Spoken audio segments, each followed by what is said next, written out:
Hello. आज के session में हम लोग देखेंगे जेईई मेंस 2019 के क्वेश्चन और मैंने 3 क्वेश्चन पिकअप किए हैं जो कि चैप्टर 1 से हैं और इसको हम 1 बाय 1 देखेंगे। चैप्टर 1 की थ्योरी हम लोग देख चुके हैं और उसका लिंक मैं डिस्क्रिप्शन में दे दूंगा अगर आपने नहीं देखा हो तो। और हम लोग इस क्वेश्चन को 1 बाय 1 देखते हैं। सो फर्स्ट क्वेश्चन जो दिया गया है इसमें बोला गया है कि एक मटेरियल है जिसकी डेंसिटी एसआई यूनिट में 128 kg/m³ है। ओके, और ये अगर इसकी वैल्यू आप समझना चाहें तो ये पानी से लगभग 8 गुना हल्का है approximate. Okay, in certain units एक दूसरा से यूनिट सिस्टम लिया गया है जिसमें लेंथ की यूनिट 25 सेंटीमीटर और मास की यूनिट 50 ग्राम ली गई है। तो उस सिस्टम ऑफ यूनिट्स में डेंसिटी की वैल्यू कितनी होगी ये पूछा गया है आपसे। जैसा कि हम जानते हैं कि किसी भी चीज़ को अगर हम मापते हैं, किसी भी चीज़ को मेजर करते हैं तो उसको डिफरेंट सिस्टम ऑफ यूनिट्स में मेजर कर सकते हैं। जैसे इसको मापना हो तो इसकी लेंथ हम मीटर में भी बता सकते हैं, सेंटीमीटर में भी बता सकते हैं और मिलीमीटर में भी बता सकते हैं। उसी तरह इसका वेट अगर करना हो, इसके मास निकालना हो अगर हमें, तो इसका मास हम किलोग्राम, ग्राम, मिलीग्राम सभी रूप में रिप्रेजेंट कर सकते हैं। तो ये होता है डिफरेंट सिस्टम ऑफ यूनिट्स, एक मेजरमेंट को डिफरेंट फॉर्म में रिप्रेजेंट करना, डिफरेंट यूनिट्स में रिप्रेजेंट करना। तो उसी तरह डेंसिटी को रिप्रेजेंट किया गया है एसआई यूनिट में और उसकी वैल्यू है 128 kg/m³। ओके, और दूसरा सिस्टम ऑफ यूनिट लिया गया है। जैसे अगर हम यहाँ पर ग्राम सीजीएस ले लेते हैं, ग्राम और सेंटीमीटर हो जाता तो इसकी वैल्यू कुछ बदल जाती है, यहाँ पे न्यूमेरिकल वैल्यू कुछ बदल जाती। अगर यह चेंज होगा, यूनिट चेंज होगा। और हमने पढ़ा भी है और आपने कहीं पढ़ा होगा, अगर मेरे लेक्चर्स में पढ़ा हो या कहीं और आपने पढ़ा हो तो आप जानते होंगे कि N1U1 = N2U2 होता है। ओके, कोई भी मेजरमेंट दो सिस्टम ऑफ यूनिट्स में लेते हैं तो न्यूमेरिकल वैल्यू इनटू यूनिट और second numerical value into unit दोनों इक्वल होते हैं। ओके, जैसे हम लिख सकते हैं इसको 100 सेंटीमीटर = 1 मीटर। ओके, तो ये N1 हो गया, ये U1 हो गया, ये N2, ये U2। ओके, तो उसी तरह यहाँ पर दिया गया है 128 kg/m³ और यहाँ पे हमें N2 निकालना है और सेकेंड यूनिट दी गई है। जैसे यहाँ पर ये kg क्या है, किसकी यूनिट है, ये मास की यूनिट है। ओके, तो मास की यूनिट यहाँ kg ली गई है, लेंथ की यूनिट मीटर ली गई है। उसी तरह सेकेंड गया जिसमें मास की यूनिट है 50 ग्राम और लेंथ की यूनिट है 25 सेंटीमीटर। ठीक है, तो उसको स्टैंडर्ड मानते हुए अगर हम सेम उसकी डेंसिटी निकालते हैं उस मटेरियल की तो उसकी जो न्यूमेरिकल वैल्यू आएगी, जैसे इस केस में 128 है, सेकेंड केस में क्या होगी ये हमें निकालना है। ओके, तो ऐसा क्वेश्चन हम कर भी चुके हैं पहले। ये क्वेश्चन रिलेटेड है यूजेज ऑफ डायमेंशन से। हम जानते हैं डायमेंशन के यूज से किसी मेजरमेंट को हम एक सिस्टम से दूसरे सिस्टम में ट्रांसफॉर्म कर सकते हैं। तो ऐसे केस में क्वेश्चन सॉल्व करने के लिए सबसे पहले हम पिकअप करते हैं कि हम क्या मेजर कर रहे हैं। तो हम क्या मेजर कर रहे हैं, डेंसिटी।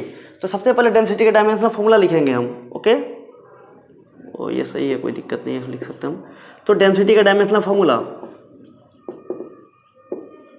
क्या होता है, ml-3 होता है।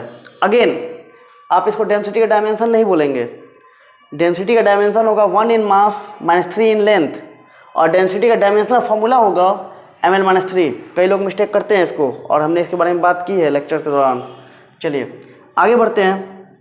तो इस टाइप के क्वेश्चन में जब हम यूनिट का कन्वर्जन करते हैं तब हम क्या करते हैं, हम लिख लेते हैं इसको M1 L1-3 इंटू N1। जैसे यहाँ पे N1 था, ये इसका रिप्रेजेंटेशन हो गया डायमेंशनल फॉर्म में, ये N2 इंटू M2 L2-3, इसको डायमेंशनल फॉर्म में मैं लिख देता हूँ।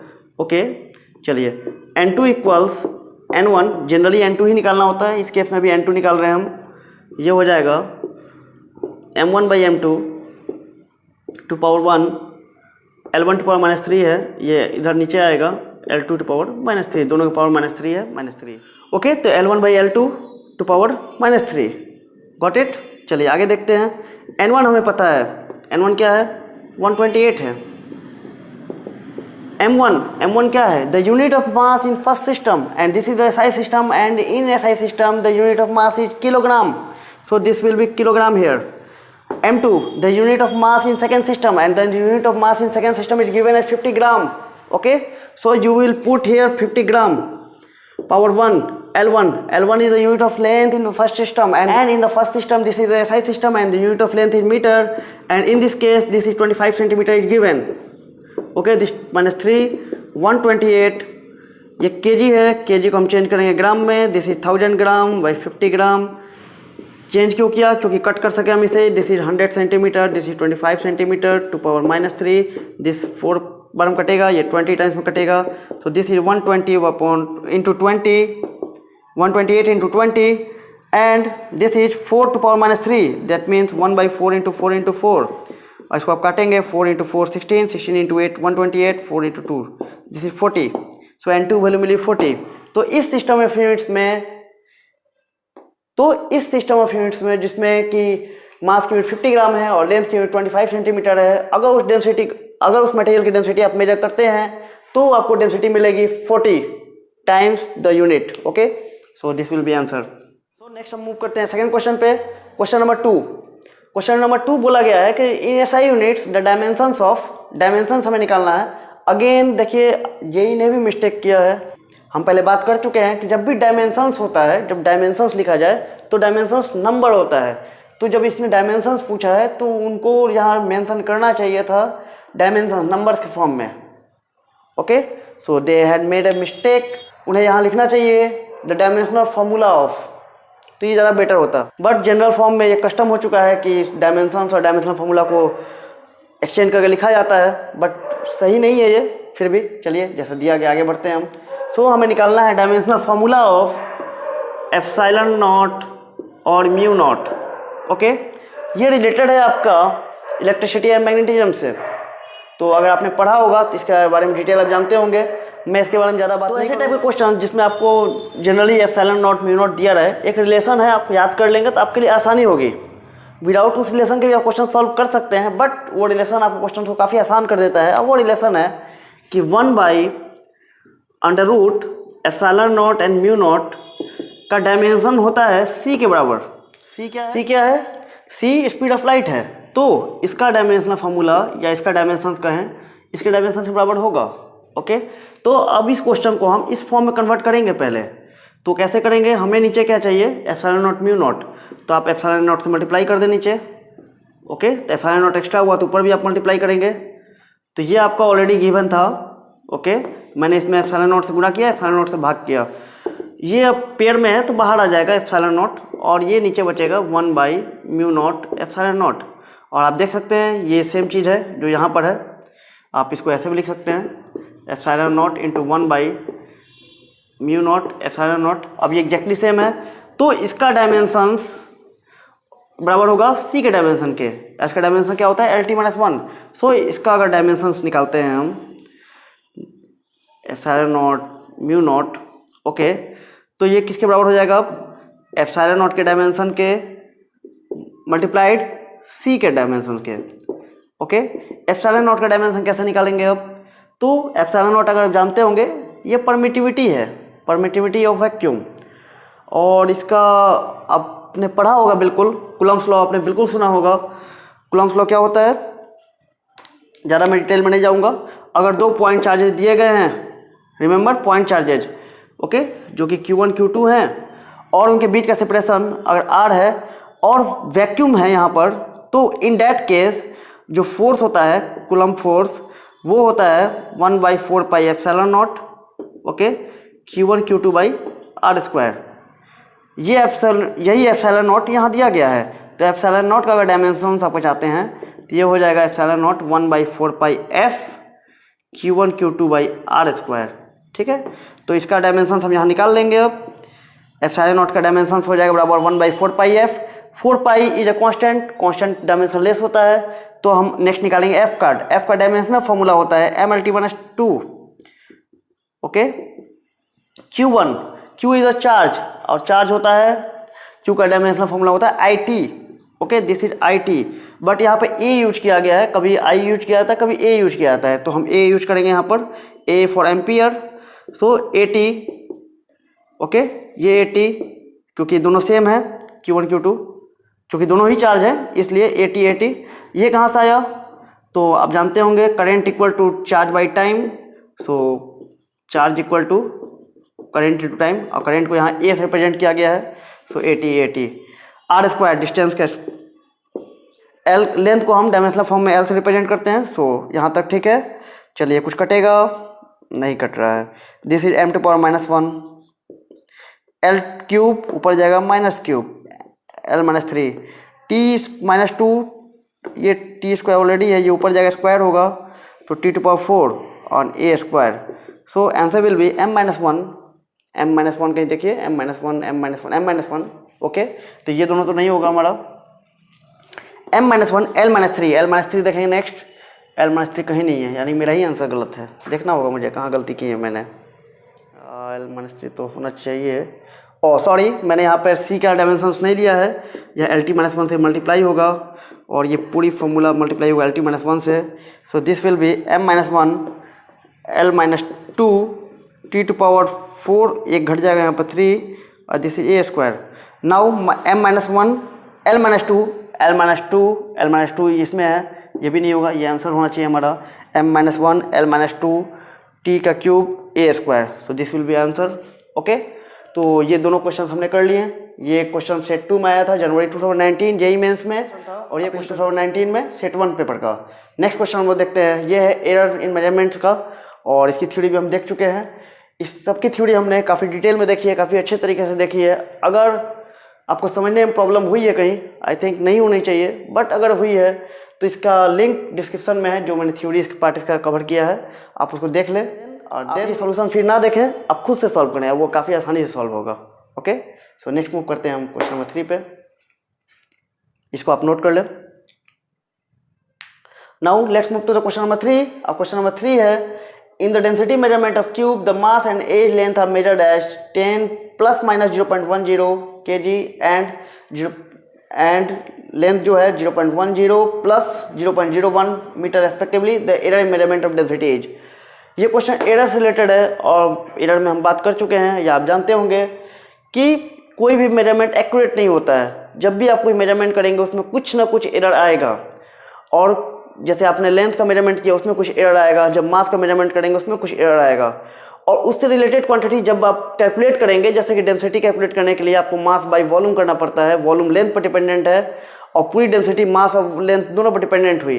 तो जब आप डेंसिटी कैलकुलेट करते हैं या डेंसिटी जैसी अदर डिराइव क्वांटिटी कैलकुलेट करते हैं, तो जो भी फंडामेंटल क्वांटिटी है जिस पर वो डिपेंड कर रही है, अगर उसमें एरर है तो उसमें भी एरर आएगा। उसी तरह यहाँ पूछा गया है कि जो कि डेंसिटी है, जो कि मास और लेंथ पर डिपेंड करती है, जब उसका मेजरमेंट किया जाएगा तो मास और लेंथ में जैसे कि एरर दिखाया गया है, इतना इतना का एरर है यहाँ पर।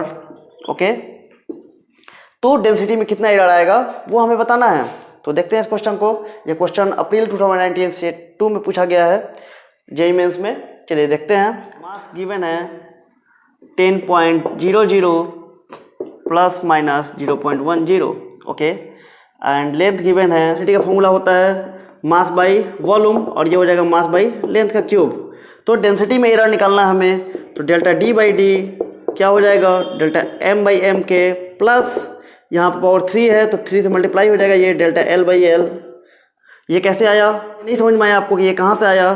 तो ये काफ़ी आसान है। जब भी किसी डिराइव क्वांटिटी में एरर हमें फाइंड करना होता है और उसका कुछ और फंडामेंटल का पावर कुछ होता है, तो पावर मल्टीप्लाई में आ जाता है और उसमें फ्रैक्शनल एरर काउंट कर लेते हैं। इसको हम पढ़ते हैं fractional error in density equals 1 into fractional error in mass plus 3 into fractional error in length. यह 3 इसलिए आया क्योंकि यह पावर 3 था, और लेंथ में जो भी एरर आएगा उस पर काफ़ी हद तक डिपेंड करेगा डेंसिटी में एरर। तो delta M by M, delta M ये डेल्टा एम है, जो भी एरर आया इसमें ये है 0.10। एम कितना है, एम 10.0 है यहाँ पर, प्लस 3 इंटू डेल्टा एल कितना है 0.01, और एल कितना है 0.10।